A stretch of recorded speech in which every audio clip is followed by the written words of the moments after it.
கர்த்தருக்கு ஸ்தோத்திரம். கடந்த பகுதியில் பாவத்தை விட்டு விலகுவது எப்படி அப்படின்னு பார்த்தோம். அதோட தொடர்ச்சி தான் இதில் பார்க்க போகிறோம். அதை நான் முழுமையாக முடிக்கலை. அதனால் இந்த பகுதியில் நாம் அதை பற்றி முழுமையாக பார்க்கலாம். இப்போ அந்த எண்ணங்களை பற்றி சொல்லிகிட்டு இருந்தேன். எண்ணங்களை விட்டு விலகிறதுனா பாவத்தை விட்டு விலகிறதுன்னு அர்த்தம். அந்த எண்ணங்களில் நாம் ஓடிக்கிட்டு இருக்கிறோம் அப்படின்னா, எண்ணங்களின்படி நாம் செயல்கள் நடத்திக்கிட்டு இருக்கிறோம் அப்படின்னா, அது நமக்கு தேவையே இல்லாததுக்காக ஓட வேண்டியிருக்கும். எண்ணங்களில் நாம் முசிக்கிறோம், எண்ணங்களில் நடக்கிறோம் அப்படின்னா தேவையில்லாததுக்கெல்லாம் ஓடிக்கிட்டு இருக்கோம். எது தேவை, நமக்கு எது தேவையில்லைன்னு அப்போ பிரித்து பார்க்க தெரியாது, பகுத்து அறிய முடியாது. அந்த மாதிரி ஒரு மயக்க நிலையில் இருப்போம் எண்ணங்களில் ஓடிக்கிட்டு இருக்கிறோம்னா. அப்போ இதே தேவனுடைய சித்தத்தில் நாம் நடக்கிறோம் அப்படின்னா நமக்கு என்ன தேவையோ அது மட்டுமே இருக்கும். தேவையில்லாததுக்கு ஓட்டமெல்லாம் இருக்காது. இப்போ எண்ணங்களின்படி ஓடுறோம் அப்படின்னா தேவையானதுக்கு மட்டும் இல்லை, தேவையில்லாததுக்கும் ஓடுவோம் எண்ணங்களில்.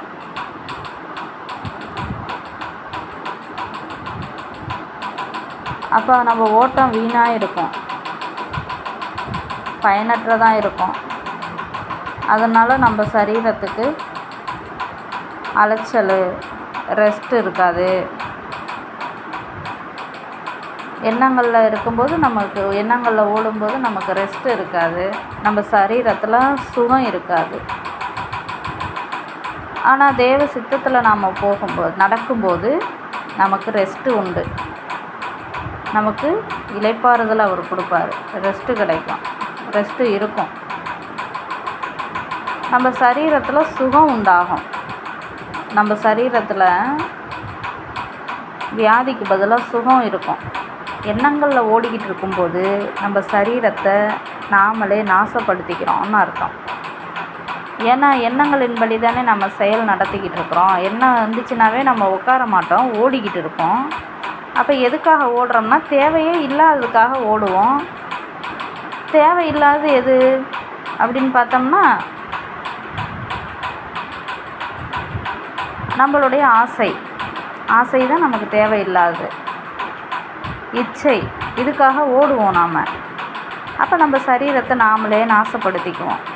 இப்போ நாசப்படுத்தும் போது நம்ம சரீரத்தில் வியாதி வருது, வேதனை வருது, சரீரத்தில் பாடு உண்டாகுது நமக்கு.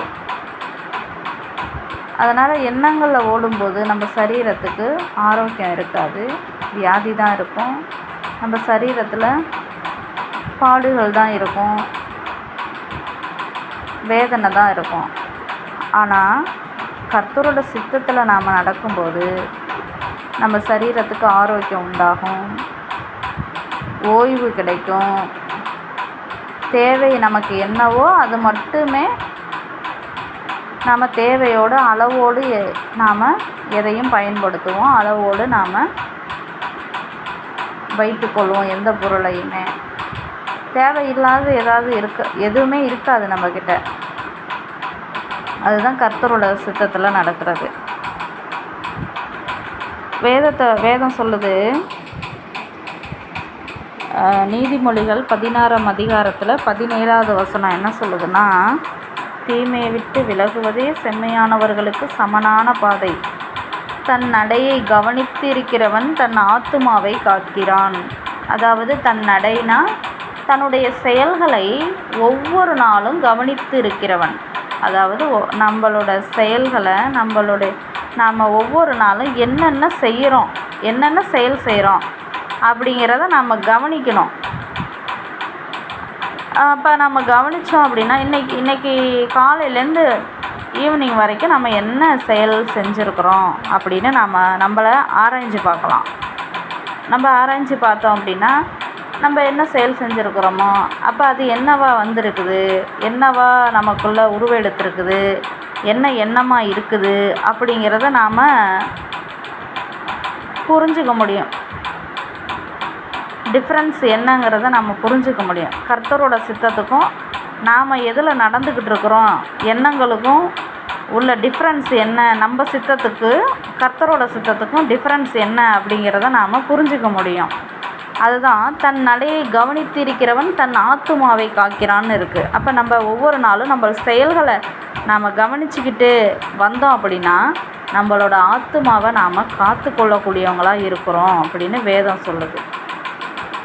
அப்போ நம்ம ஒவ்வொரு நாளும் நம்மளுடைய செயல்களை கவனிக்கணும் ஃபஸ்ட்டு. அப்படி கவனித்தாதான் நமக்கு என்ன வருது அப்படிங்கிறதையே தெரிஞ்சுக்க முடியும். அப்போ தான் அந்த எண்ணத்தை விட்டே நாம் விலக முடியும். அதுக்கு கர்த்தரே அருள் செய்வார், கர்த்தரே நமக்கு உதவி செய்வார். அதனால் நம்மளை ஒப்படைக்கணும் அவர்கிட்ட. அப்படி ஒப்படைக்கிறது தான் கர்த்தரோட வழி. நம்ம விருப்பம் நிறைவேறத்துக்கு, நம்ம சித்தம் நம்ம நினச்சதெல்லாம் நடக்கிறதுக்கு அவரை தேடுறது கர்த்தரோட வழி இல்லை. அதுக்கு பேர் ஸ்பிரிச்சுவல் லைஃபு இல்லை, ஆவிக்குரிய வழி இல்லை. நாம் நினச்சதெல்லாம் கர்த்தர் நடத்தி கொடுக்கணும் அப்படின்னு அவரை தேடுறோம் அப்படின்னா அது ஆவிக்குரிய வழி இல்லை.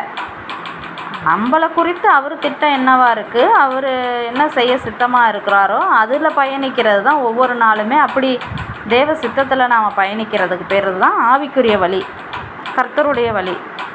அதனால் எண்ணங்களை விட்டு நம்ம விலகிக்கணும். எண்ணங்கள் தான் தேவனுக்கும் நமக்கும் பிரிவினையாக இருக்குது. இந்த எண்ணங்களில் நாம் நடக்கிறோம் அப்படின்னா தேவனுக்கு விரோதியாக இருக்கிறோன்னு அர்த்தம். எண்ணங்கள் தான் தேவனுக்கு விரோதி. அதனால் தேவனுக்கு விரோதியாக இல்லாமல் எண்ணங்களை விடுத்துட்டு கர்த்தரோட சித்தத்துக்கு நாம் அர்ப்பணித்து அவர் வழியில் நடந்து வருவோம். அப்படி வந்தோம்னா அவரோட பிள்ளையாக மாறி தேவ பலத்தையும் பரிசுத்த ஆவியையும் நாம் பெற்றுக்கொள்ள முடியும். இப்படி பரிசுத்த ஆவியை பெற்றுட்டோம் அப்படின்னா ஆசீர்வதிக்கப்பட்ட சந்ததிகளாக அந்த பூமியில் நாம் வாழ முடியும். எல்லா நன்மையும் ஆசீர்வாதமும் நமக்கு அப்போது உண்டாகும். அதனால் கர்த்தருக்கு ஸ்தோத்திரம். கர்த்தர் நல்லவர், அவர் கிருபை என்றும் உள்ளது.